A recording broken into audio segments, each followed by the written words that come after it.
Baik, Assalamualaikum warahmatullahi wabarakatuh. Kali ini kita akan membahas mengenai matriks nol dan matriks identitas. Pada pembahasan ini, kita akan mencoba mengaitkan antara nol dan unsur-unsur identitas pada operasi bilangan real biasa, operasi aritmatika, dengan operasi pada matriks. Ya, kita mulai dari matriks nol. Matriks nol merupakan matriks yang semua entry-nya adalah nol. Misalnya matriks ini. Ini adalah matriks nol. Begitu pula dengan matriks baris yang saya buat sekarang. Ini juga adalah matriks nol. Karena semua entry-nya adalah nol. Matriks nol ini biasanya dinotasikan dengan angka 0 yang dicetak miring atau dicetak tebal. Atau jika tidak, kita beri penanda saja bahwa dia adalah matriks yang berbeda dengan angka 0 biasa. Terkadang entry dari matriks 0, terkadang ordo dari matriks 0 ini tetap dituliskan seperti ini. Anggaplah 3 kali 2 yang berarti terdiri dari 3 baris dan 2 kolom. Akan tetapi semua entry-entrynya 0. Namun terkadang juga kurang esensial untuk dituliskan, sehingga cukup dituliskan matriks 0 saja. Nah, pada teorema 1.4.2 ada beberapa sifat-sifat dari matriks 0 yang pada dasarnya semuanya trivial, sehingga mungkin tidak akan terlalu kita buktikan di sini. Dikatakan jika C merupakan sebuah bilangan real skalar biasa dan ukuran dari matriks-matriks yang diberikan, matriks A dan matriks 0 ini disesuaikan supaya dia bisa dioperasikan, maka kelima ini pasti akan berlaku. Dan ini saya rasa sangat trivial ya. Di bagian pertama, A tambah 0 sama dengan 0 tambah A. Ya jelas saja akan hasilnya akan sama dengan A, karena semua entry pada matriks 0 itu adalah 0. Sehingga jika dijumlahkan dengan entry yang bersesuaian pada matriks A, hasilnya tetap merupakan entry yang bersesuaian dari matriks A itu sendiri. Begitu pula dengan matriks B. Saya rasa ini juga sangat jelas. Demikian halnya dengan poin C. Selanjutnya poin D, 0. Kita perhatikan 0-nya ini 0 cetak biasa, bukan cetak miring. Berarti yang dimaksud adalah skalar 0. Jika skalar 0 itu dikalikan dengan matriks A,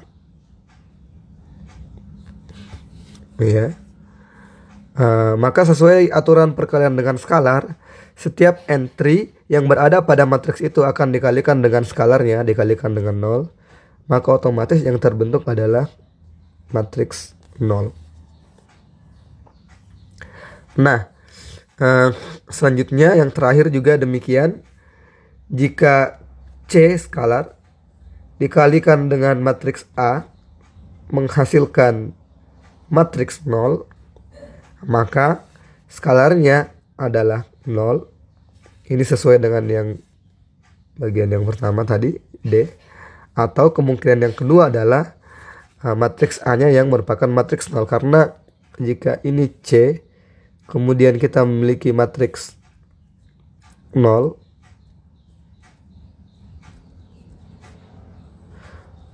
sebarang C, otomatis jika dikalikan, maka hasilnya adalah matriks 0. Karena setiap entry pada matriks 0 itu adalah 0. Dan jika dikalikan dengan skalar, otomatis hasilnya juga adalah masih tetap 0. Nah, selanjutnya kita akan mengenal unsur identitas pada operasi matriks. Di sini saya akan memberikan ilustrasi dengan memberikan perbandingan antara identitas perkalian pada operasi bilangan biasa dan operasi pada matriks. Kita ketahui bahwa dalam perkalian biasa ada angka 1 yang disebut sebagai unsur identitas. 1 ini disebut sebagai unsur identitas karena untuk sebarang bilangan real A, jika dikalikan dengan 1, entah dari kiri ataupun dari kanan, maka hasilnya pasti tetap A itu juga. Hal yang sama juga berlaku pada unsur identitas pada matriks. Nah, sehingga jika kita misalkan I adalah unsur identitas pada matriks, maka untuk sebarang matriks A juga harus berlaku bahwa jika I dikalikan dari kiri ataupun dari kanan dari matriks A, maka matriks hasil kali antara A dan I tak lain adalah A itu sendiri. Sehingga jika kita misalkan ini adalah matriks A kita, matriks M kali N, ya. Jika dia dikalikan dengan matriks identitas ini, maka hasilnya tak lain adalah matriks A itu sendiri. Nah, pertama kita tinjau bagaimana ukuran atau ordo dari matriks identitas ini. Perhatikan bahwa jika kita ingin mengalihkan matriks A dan matriks I, maka banyaknya kolom pada matriks A itu harus sama dengan banyaknya baris pada matriks I. Sehingga banyaknya baris pada matriks I haruslah N. Selanjutnya, ini akan menjadi syarat agar kedua matriks itu dapat dikalikan. Selanjutnya, karena matriks yang dihasilkan adalah matriks yang berukuran M kali N, maka kita ketahui bahwa ukuran dari matriks hasil kali itu diperoleh dari ini. Banyaknya baris pada matriks yang pertama dan banyaknya kolom pada matriks yang kedua. Di sini benar banyaknya baris pada matriks pertama adalah M, aman. Sehingga otomatis karena N merupakan banyaknya kolom pada matriks hasil kali, maka banyaknya kolom pada matriks kedua tak lain adalah N juga. Sehingga unsur identitas pada perkalian matriks yang pertama kita ketahui ukurannya pastilah merupakan matriks persegi atau matriks bujur sangkar. Nah, selanjutnya ini N kali N, ini M kali N, ini hasilnya M kali N. Nah, selanjutnya bagaimana dengan entry-entry yang menyusun matriks identitas itu?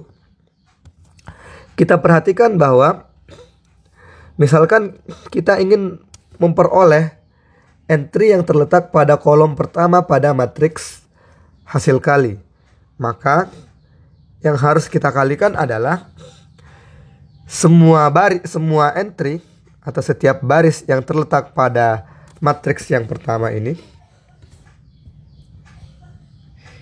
itu dikalikan dengan semua entry yang terletak pada kolom pertama di matriks yang kedua.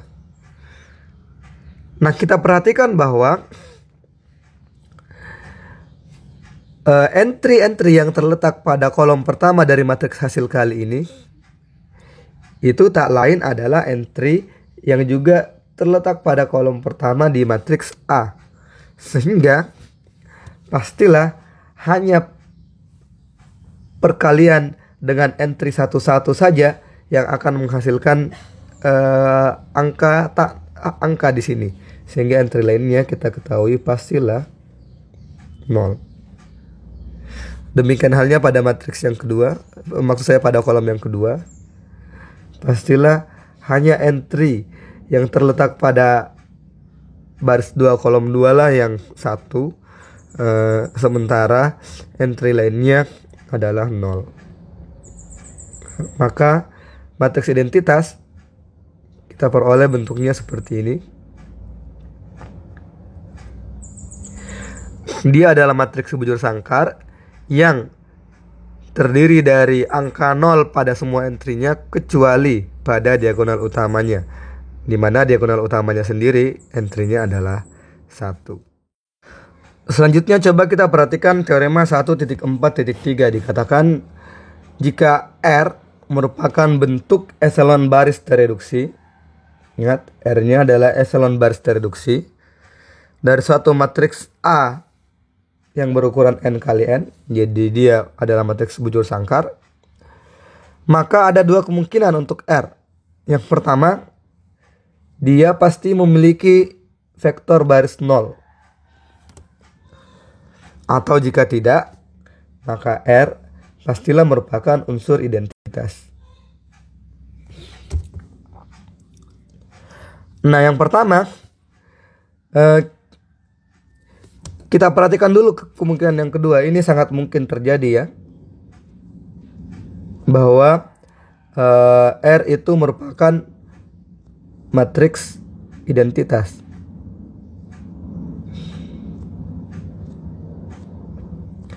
Sangat jelas bahwa matriks identitas merupakan matriks echelon baris reduksi karena